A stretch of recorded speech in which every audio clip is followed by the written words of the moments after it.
Look how fast he goes. Yeah, no. See, he got them all away from him. Almost. Uh-oh. Peter was riding with me, and Michelle was riding with me, and they were getting of age to get them bikes. Mm-hmm. But my nephew almost got killed. He got a fork like into his skull. What? Yeah. And, Holy crap. had that not happened, we'd probably still be riding now. Wow. I mean, actually, I was thinking about you, and I was thinking about getting back into it. Just help me snap out of this, because before I met Ina, I was riding, and I was single, and, you know, I'm looking to ride again, man. My bike is at a buddy's house. Needs a little bit of work, but now hopefully I'll be able to put together what it needs. And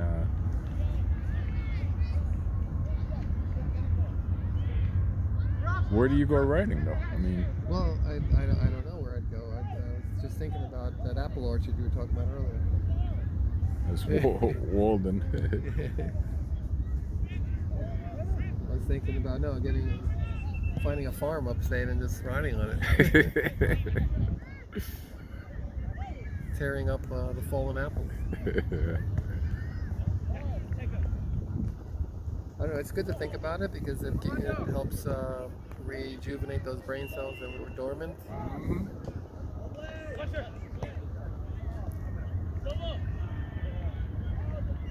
Man, he looks like a freaking cat ready to pounce.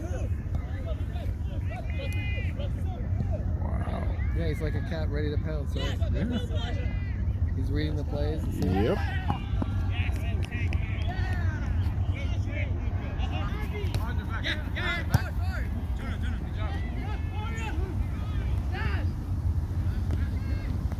My God, 16, huh? Shit. Yeah. Can you imagine him at 26 when the man muscles kick in? Well, Wow. he's amazing.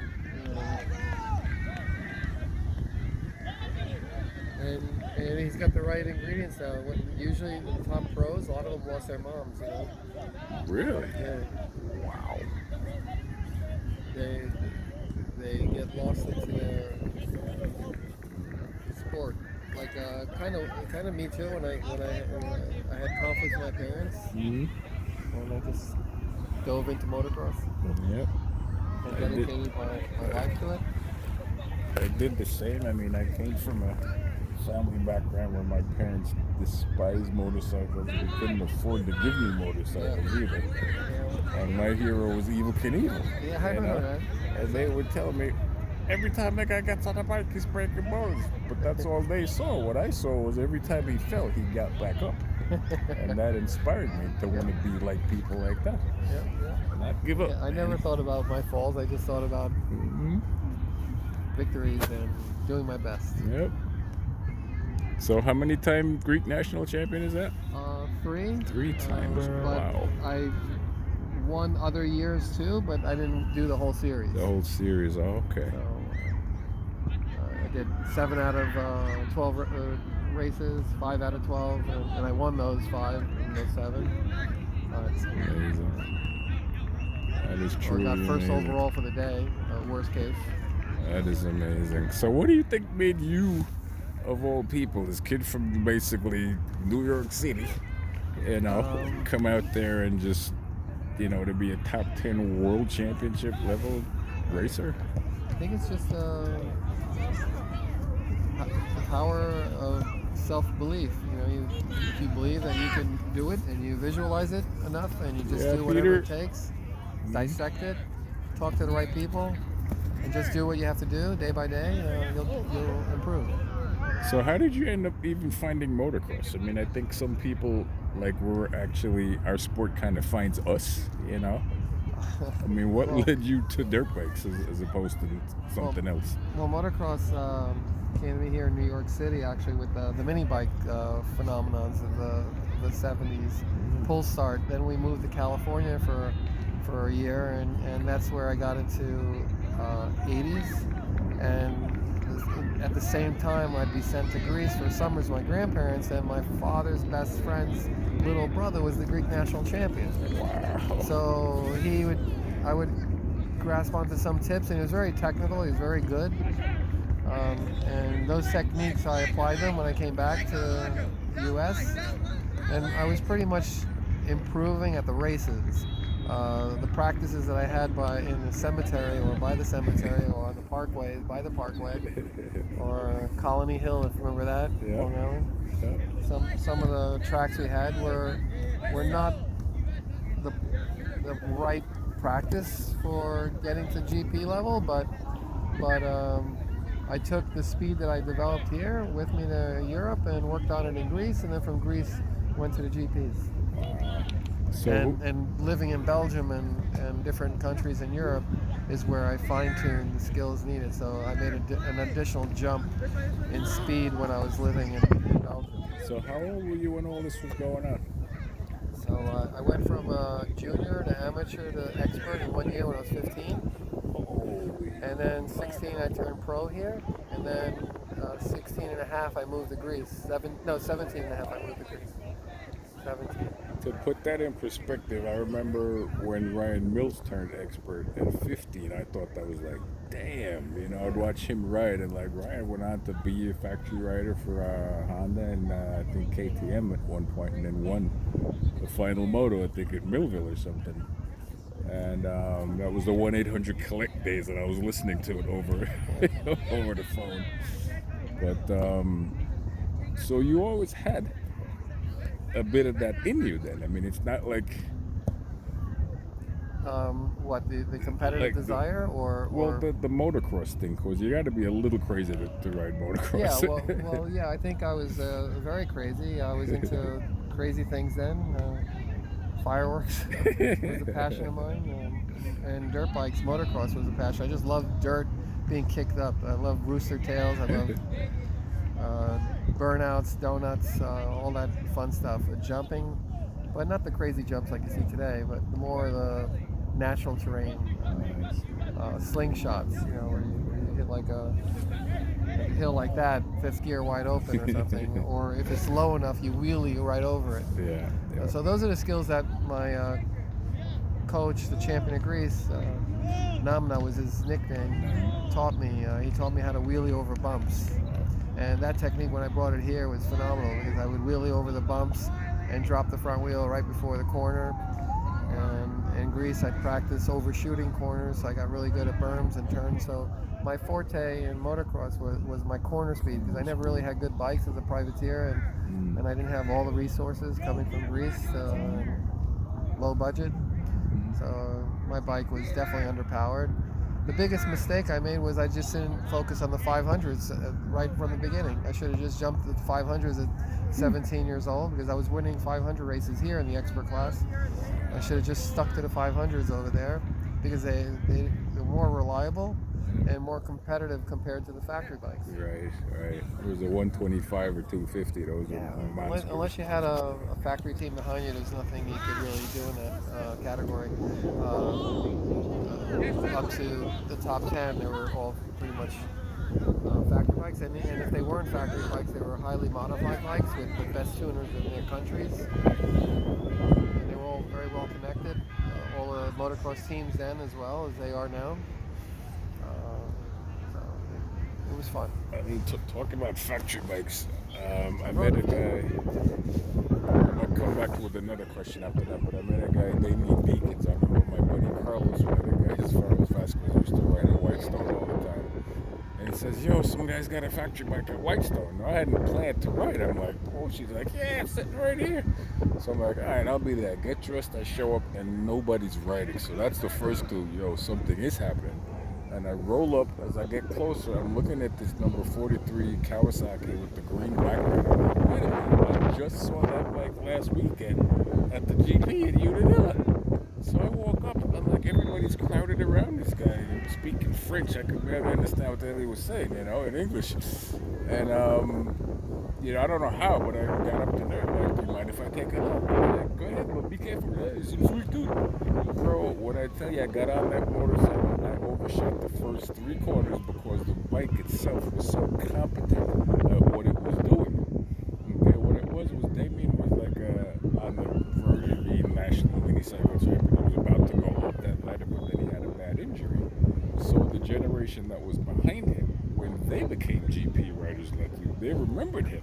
So like all of a sudden, oh wait, he's living in New York. They tell him every year, buy a brand new KX250, bring all our secret stuff, and when we're done, you get to keep that. That's what I wrote. I've never been on anything like that. Yeah. That's what they would do. They would bring their suspension, their pipes, their handlebars, wheels, different components, foot pegs. Yeah, but in my case, I actually got to ride a few factory bikes. So that's the next question. What are the differences between like, what you rode? Well, the difference was night and day at that time. So I had pretty much a stock YZ 125, and Corrado Madi had a factory Cagiva 125. We're at this awesome track in Belgium, Zwartberg, it's called, Black Mountain or something, and it's no longer there.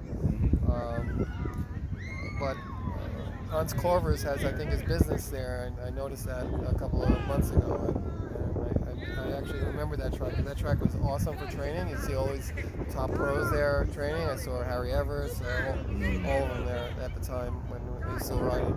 And the Cagiva 125, when I got on the thing, it was so crisp and stiff. I rode it around the lap, and that track was famous for like potholes, where you go in like 4th, 5th gear, and it's like a pothole that's like 2-3 feet deep, and sharp edges, and would kick the bike diagonally if you hit it, if you didn't hit it straight on, and I was easily able to accelerate, and it felt like a 250. First of all, it had much more power than my bike, maybe almost as much as a decent 250, stock 250, and it just had a good mid-range, a high mid-range to top end, and it would scream out, and it was just amazing how fast it goes. It would lift up the front wheel on a loamy, sandy, hard-packed sand track like nothing. That's crazy. And it was a long wheelbase, a relatively long wheelbase, but it still turned really nice on the dime.